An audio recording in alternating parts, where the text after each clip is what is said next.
For today's kawali serye, lulutuin natin is pinangat na hasa-hasa. In Ilocano, we call it nilintang ikan. So, ayan, ginagayat ko lang yung ating luya, tsaka yung bawang. So, naglagay din ako dyan ng onion leaves. So, hiniwa-hiwa ko lang din siya. And, ang sunod kong nilinis naman or tinanggalan ng tangkay is yung sili natin. So, yung sili natin, kaya madami siya kasi siling Ilocano yan.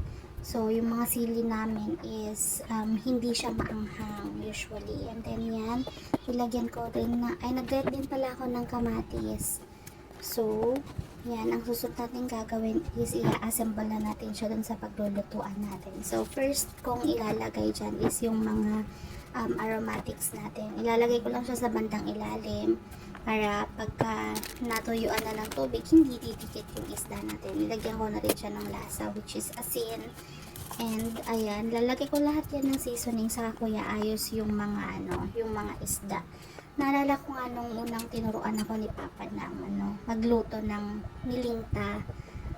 May kanta siyang tinuro sa akin na ingredients ng luto na yan. Sabi niya, asin, suka, bawang, laya, basit, mantika.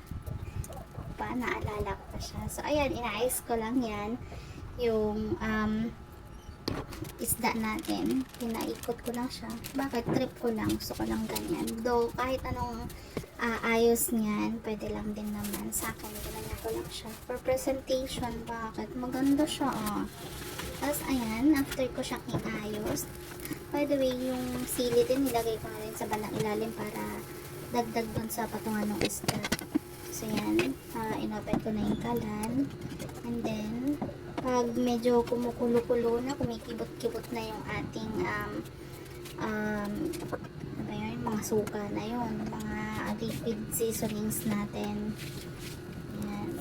Kaganyan ko lang siya kasi hindi ko siya mababaliktad na. So, kailangan tiyagaan lang talaga na maliguan mo yung mga isda dun sa sabaw niya. Nilagyan ko lang siya konting sabaw kanina kasi baka biglang masunog.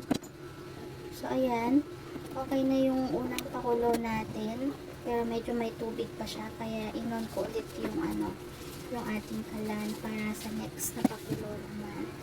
Kasi gusto ko yung medyo lumalapot-lapot yung niya. Yung sauce. Yung sabaw. So, ayan. Luto na guys. Happy eating!